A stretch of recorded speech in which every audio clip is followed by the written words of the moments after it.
I love NXT, and I mean that with no irony. It's just such a joy to watch because you see the stars of tomorrow, and a lot of the characters and stories are nuts. Give me more of this. There was a period where it totally lost its identity before thankfully it did get its groove back like the Emperor. So my name is Simon Miller. Let's go through exactly how they did it. Number 10, changing the guard. Adam Cole, Tommaso Ciampa, Johnny Gargano, and there will be others. These were the dudes that were for a long time synonymous with NXT, and they earned that right. The thing is, like anything in life, eventually they just ran out of steam, which is when, back in the day, you'd go to a new territory. If it was the new era of WWE, they'd have been called up to the main roster with glee.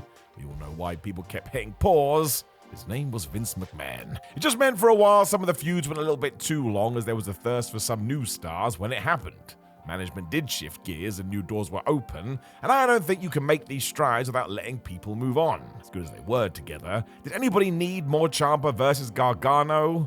I mean, they'd literally done it all, and because the quality bar was so high, well, you kinda ran out of things to do. Number 9, which also meant we got new people. Obviously, hopefully you saw this coming. There were some teething pains as WWE had to reteach us that developmental people were going to be given experience, but when you do accept that, it's great. Get to see your new favorites improving in front of your eyes. Around the same time, though, NXT also picked their new leading pack, and bam, it ruled. Roxanne Perez, Trick Williams, Ethan Page, and the likes of Bron Breakker and Tiffany Stratton before them, all of a sudden it became super duper fun. The fact NXT was also patient in the sense Perez and Williams have been allowed to experiment all over the place before their eventual Raw and SmackDown debuts was also a massive plus. It's been a joy to watch, and we're not done. And we're already into the next round too, and this is how NXT should be forever. We've figured out the way, it just works. Number 8, genuine shocks. And the TV is being treated like a proper third brand.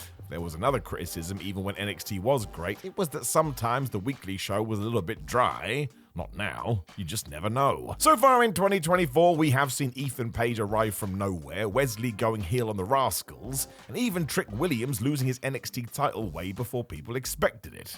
I don't think anyone saw that coming. It's also downright drowning in long-term storytelling because almost everybody has a long-term story. Even Chase U's have plenty of woes constantly, and that as a wrestling school, in a wrestling arena, in a wrestling ring. You've also got guys like Ridge Holland who have totally refound themselves in NXT, and even his heel turn got a big old pop. There's some really good stuff. Number 7, the established stars are there too.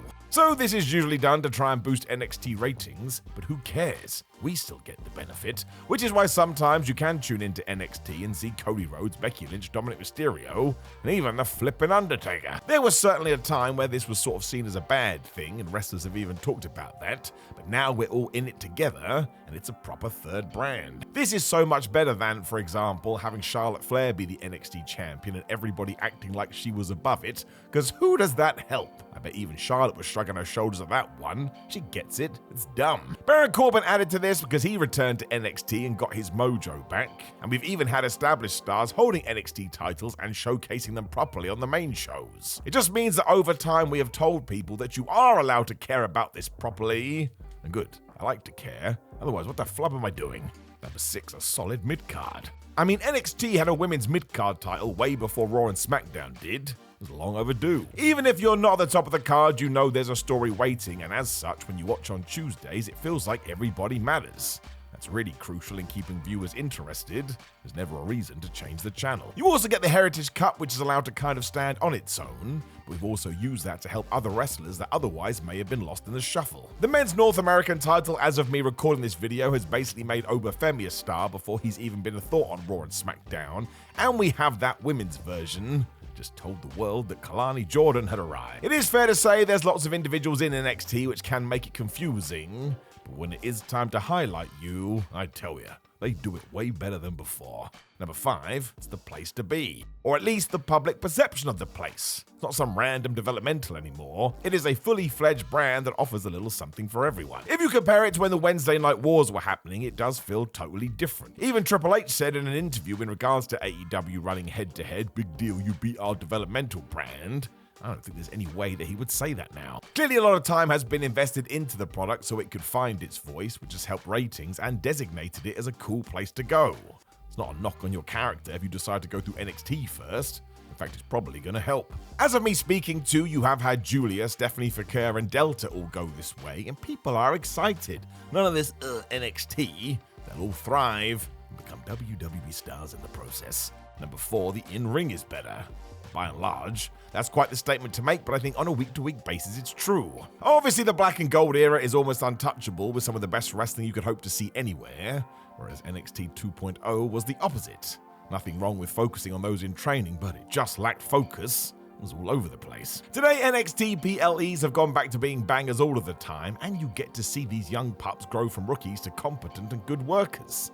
I think that's great. It's just closer to the peak than it has been in years, while also ensuring we get a bunch of characters in there too. There's a reason a lot of people say it's their favorite show. They're not being facetious. There's a real joy to the program from top to bottom. Number 3, the best North American women's division.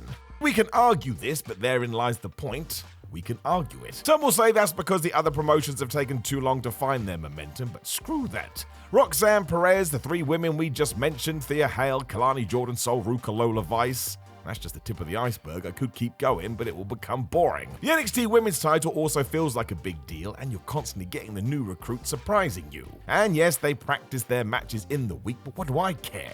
As long as I can enjoy it, and I can watch it, that's all that matters. You don't need to see everything behind the scenes. We have gone on about the North American Women's Championship throughout this list too, but that's also helping everyone. And now you know when you do sit down to watch an NXT event, everybody's gonna smash it out the park.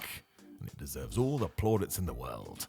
Number 2, the TNA crossover. Well, it's just worked, hasn't it? You can see it on social media. TNA has seen a huge boost thanks to the relationship. Joe Hendry's boom has been a treat too. It all went down as our eyes watched on. Because there are so many wrestlers who have a history with WWE, it becomes even more fun to see them return, see the rascals. And even the likes of Rosemary coming over is just a joy. Something about wrestlers jumping ship which makes them feel like bigger stars. Especially her, she's all spooky wooky. The same happened with Hammerstone, and it really just underlines how working together can be of huge benefit. It's almost like the sum of all these parts increases the joy, and that's all wrestling is. I'm repeating myself now, but just make sure you're happy when you're watching it. There's enough badness in the real world. Number 1, well, exactly what I just said, it's just so easy to watch. People always forget that. That's the point. We have sort of talked about this throughout the video, but you get a cast of entertaining characters, enjoyable storylines, and you know exactly what the show is going to be before you sit down. It has its own voice. WWE for years has also said their goal is to put smiles on people's faces, and NXT does that all the time. Let's go back to Chase U. Their stuff is so ridiculous, but we've been so true to what they're meant to be, everybody loves them. A wrestling school has become compelling stuff. That's just so damn silly. Wrestling doesn't always need to be complicated or aiming for 5-star classics either, although you do need that too. And WWE benefits hugely from having NXT as a number 3, because it opens the door to produce a unique product. I bet most people could get into the show in some sense, or at least find somebody to support. It's just great, and long may it continue, because yeah, I'll say it again, it makes me happy. Goofy wrestling for life.